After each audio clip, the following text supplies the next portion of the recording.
Correction des exercices 9 et 10 que vous devez faire en fait après avoir noté la leçon sur les échelles. Donc la fiche numéro 3 du chapitre 10 qui parle, voilà, qui parle des échelles, et je vous ai donné du coup 2 exercices d'application à faire qui sont sur cette fiche que vous avez, que vous pouvez télécharger depuis la séance là sur votre cahier de texte. Donc c'est la fiche d'exercice numéro 2 du chapitre 10 et vous avez donc l'exercice 9 et 10 à faire sur les échelles.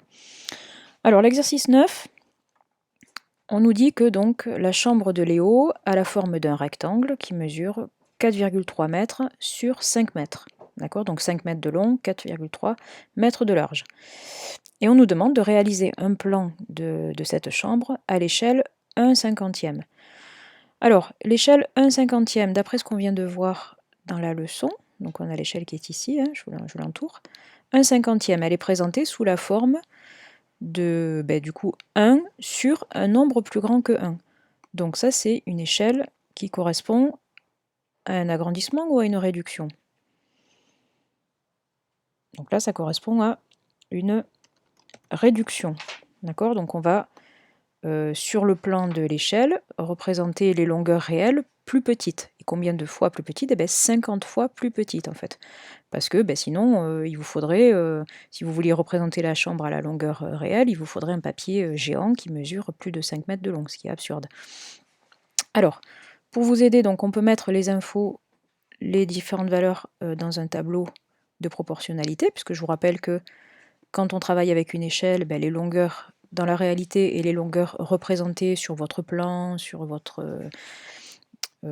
carte, etc., elles sont proportionnelles.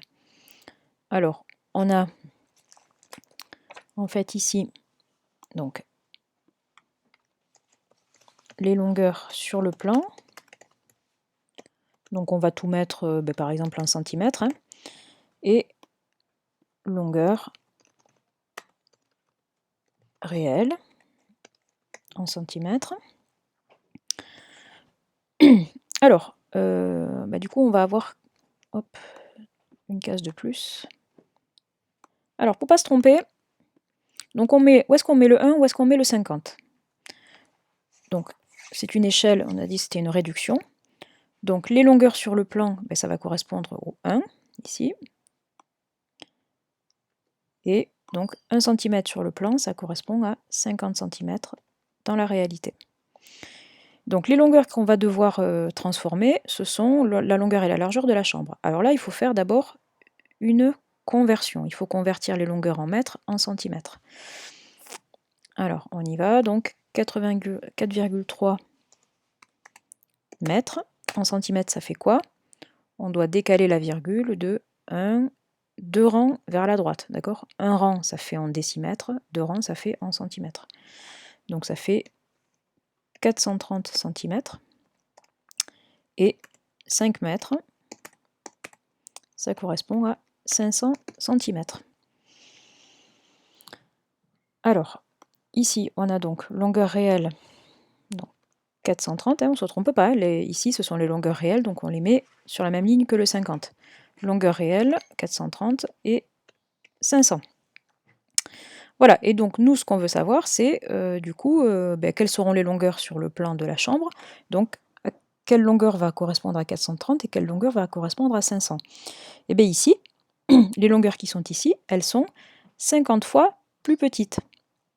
Donc ici, on va devoir, qu'est-ce qu'on va devoir faire? On va devoir diviser les longueurs réelles par 50 pour savoir à combien elles correspondent en centimètres. Donc ici, hop, on a... Alors attendez, ça je vais le... Attendez, est-ce que je peux le décaler? Ah ouais, super, ça se décale, voilà. Donc ça, c'est mes petites conversions, je les mets en dessous. Donc ici, hop, je mets ma petite bulle avec mon coefficient de proportionnalité. Et donc là, attention, comme je passe des longueurs réelles aux longueurs sur le plan, et que sur le plan c'est une réduction, ici c'est une division que j'ai, il ne faut pas se tromper, on ne va pas multiplier par 50. Donc ici on a divisé par 50. Alors, si vous êtes un peu embrouillé par rapport à ce qu'on a fait dans la leçon, dans l'exemple de la leçon, quand on avait le plan, on avait un plan de balade en montagne, est-ce que je l'ai toujours là? Ouais, voilà. Ici, la situation était un petit peu différente. Enfin, la situation ressemble parce que c'était aussi une réduction, mais nous, ce qu'on cherchait, c'était la longueur réelle. On avait la longueur sur le plan et on cherchait la longueur réelle. Dans ce cas-là, il fallait multiplier par 200 000. D'accord? Alors que là, nous, dans l'exercice qu'on est en train de faire, qu'est-ce qui est un petit peu différent? C'est qu'en fait, on connaît la longueur réelle et on cherche la longueur sur le plan. Donc même si c'est aussi une échelle de réduction, là par contre on doit diviser par 50 et non pas multiplier par 50 parce qu'on connaît la longueur réelle et on cherche la longueur sur le plan. C'est ça la différence par rapport à l'exemple 1 de la leçon. Et donc là, on y va pour nos opérations. Alors, 500 divisé par 50, bon celle-là je ne vais pas la poser, hein, du coup elle n'est pas difficile à trouver. 500, enfin je vous l'écris en ligne quand même, 500 divisé par 50, ça fait 10. Pourquoi ça fait 10? Parce que 50 multiplié par 10, ça fait 500. Donc ça peut se faire de tête. Et après, on a donc 430 à diviser par 50.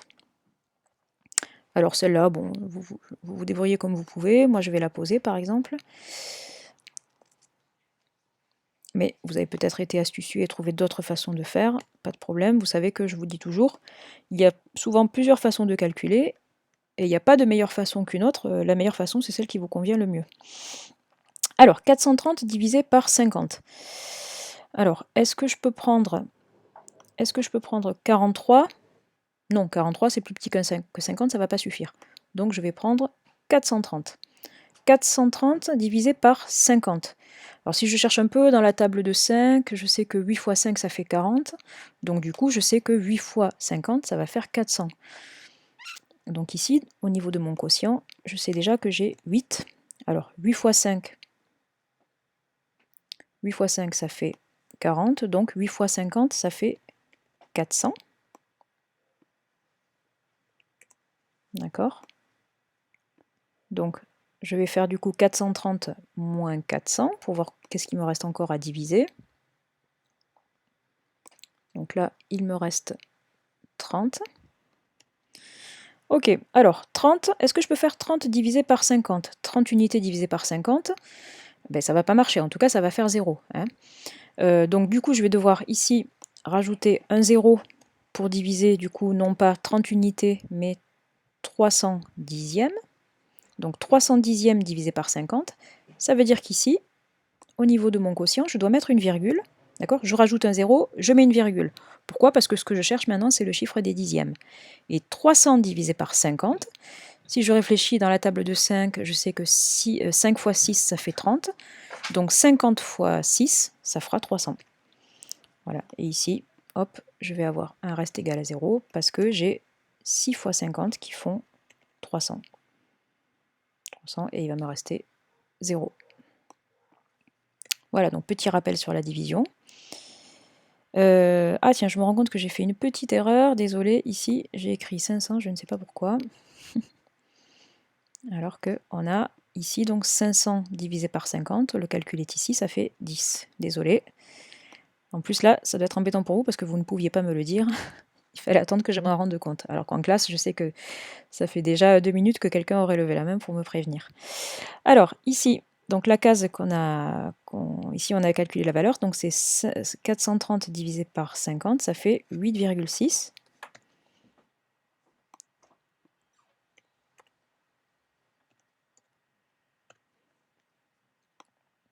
Voilà. Donc pour pouvoir du coup représenter le plan de la chambre de Léo à une échelle 1/50e, il va falloir faire du coup un rectangle, ça sera aussi un rectangle, hein, mais on va garder bien sûr les proportions. Et par contre, les dimensions seront plus petites. On va devoir faire donc un rectangle qui aura pour longueur 10 cm et pour largeur 8,6 cm. Donc là, bon, je ne peux pas le faire sur mon outil, là, ça n'aurait pas vraiment de sens parce que sur l'écran, selon si c'est zoomé ou pas, on n'a pas des vraies longueurs. Mais vous, en vraie grandeur sur votre cahier, vous pouvez représenter donc le plan de la chambre à l'échelle. Donc le plan de la chambre à l'échelle, on dit 1, ça se dit 1/50e.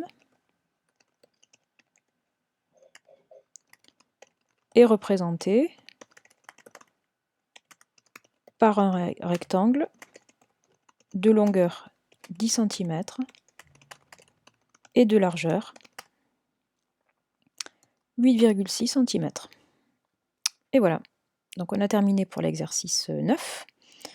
On passe maintenant à l'exercice 10. Alors l'exercice 10, je vous l'ai mis... alors c'est aussi une... si vous regardez ici, on va avoir une échelle 1 144e, 1 sur 144. Donc ça sera toujours une réduction. Hein. Mais c'est un exemple supplémentaire de situation dans laquelle on peut rencontrer une échelle. C'est le travail sur des maquettes. Alors je ne sais pas s'il y en a parmi vous qui ont déjà fait des maquettes ou quoi, je ne sais pas si ça se fait encore. Donc vous pouvez acheter des boîtes en fait de maquettes dans lesquelles vous avez des petites pièces, des petits morceaux qu'il faut assembler pour refabriquer, mais à une échelle réduite, quoi, en petit. Je sais pas, des avions, des bateaux, des voitures, des petites maisons, ce genre de trucs. C'est une activité assez intéressante. Et donc, quand on achète ces petites boîtes de maquettes, on nous donne toujours l'échelle. Donc là, en fait, on vous parle du grand-père de Cédric, qui possède donc une version miniature de l'Airbus A380. D'accord ? Donc c'est vraiment une représentation en petit du vrai avion, avec tous les détails, tout ça. Et donc cette maquette de l'Airbus A380, elle est à l'échelle 1 144e. D'accord ? Donc ça veut dire que une longueur par exemple de 1 cm dans la maquette, ça correspondra à une longueur de 1 mètre, c'est-à-dire 100 cm, dans la réalité. Donc si on vous donne l'échelle de la maquette et si on vous donne les longueurs de la maquette, vous pouvez en déduire les longueurs réelles de l'avion. D'accord ? Alors qu'est-ce qu'on vous donne comme longueur ? On vous donne l'envergure et la longueur. Alors pour comprendre à quoi ça correspond, donc l'envergure, on nous dit la distance ici entre les deux ailes d'un avion ou d'un oiseau. Ça se dit pour un oiseau aussi. Donc votre avion, je vous fais une représentation très schématique vue de dessus. Hop, voilà. Donc ça, ce sont les ailes. Ici, là. Ailes. Voilà. Et donc l'envergure, ça correspond à la longueur, voilà. La distance entre les deux ailes comme ça. Et c'est pareil pour si vous aviez affaire à un oiseau, vous auriez en fait... Alors, c'est pas évident d'écrire ça avec la souris, mais imaginez, c'est très moche. Voilà, vous avez votre oiseau, et bien l'envergure, c'est les ailes, la longueur des ailes déployées. D'accord ? Bon, donc ici, on nous dit que l'avion, il a une envergure, enfin la maquette, pardon, une envergure de 5,4 cm. Et une longueur, donc la longueur, ça c'est facile, c'est du cockpit là jusqu'à la queue. Ici, ça fait 50,5 cm. Voilà. Donc ça, ce sont les dimensions de la maquette. D'accord ? Et grâce aux techniques de calcul de la proportionnalité, on va pouvoir déterminer les longueurs dans la réalité. Alors, toujours pareil, on va mettre les infos dans un tableau.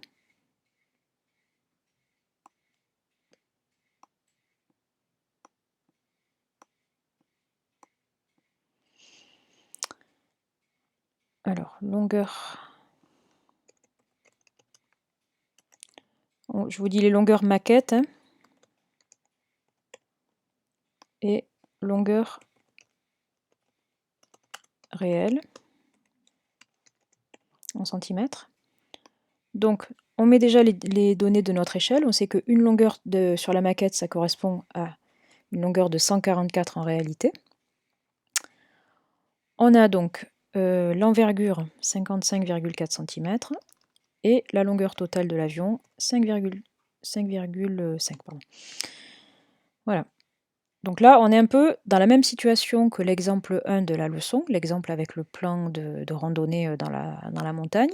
On connaît les longueurs représentées, donc les longueurs sur le plan, les longueurs de la maquette, et grâce à l'échelle, on veut calculer les longueurs dans la réalité. Donc ici, on est dans la situation où on doit, vous voyez, on passe des longueurs qui sont petites aux longueurs qui sont grandes, donc on doit multiplier par 144 ici. Voilà, donc pour calculer ça, bon, ben, soit vous le faites à la calculatrice, soit vous le posez chez vous. Donc on doit faire 55,4 multiplié par 144. Voilà, donc je récupère les données pour gagner du temps. Je vous ai fait une correction rédigée. Donc ça nous donne 7977,6.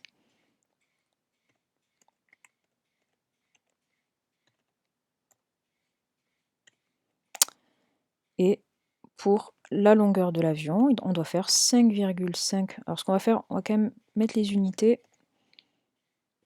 Si vous y pensez, c'est bien. Donc 50,5 cm multiplié par 144. Comme ça, vous savez quelle unité ça vous donne. Si je multiplie des centimètres, j'obtiens des centimètres. Ça n'a aucune raison de changer. Et donc 50,5 multiplié par 144, ça fait 7257,6. Donc 7257,6 cm.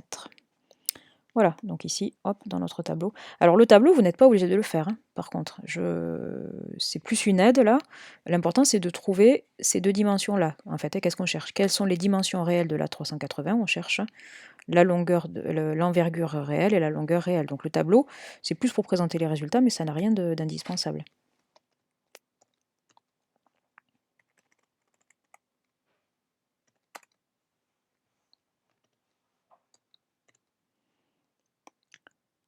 Voilà. Et tiens, on aurait pu se faire une petite conversion. Donc ici, 7977,6 km.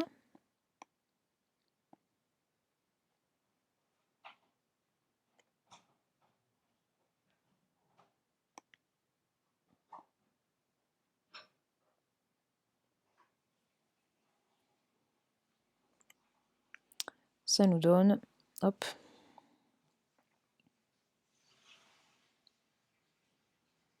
attendez, je cherche mes infos, voilà, pardon. Voilà, donc on va mettre ça par exemple en mètres pour se rendre un peu plus compte, parce que quand on parle en centimètres pour des choses qui sont très grandes, c'est pas forcément parlant. C'est de l'ordre de 79,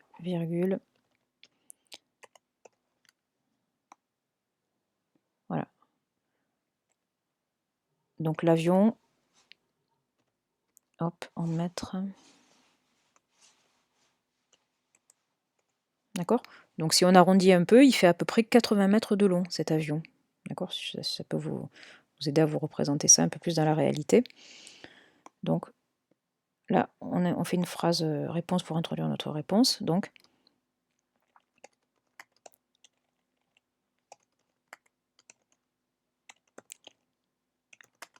les dimensions réelles de l'A380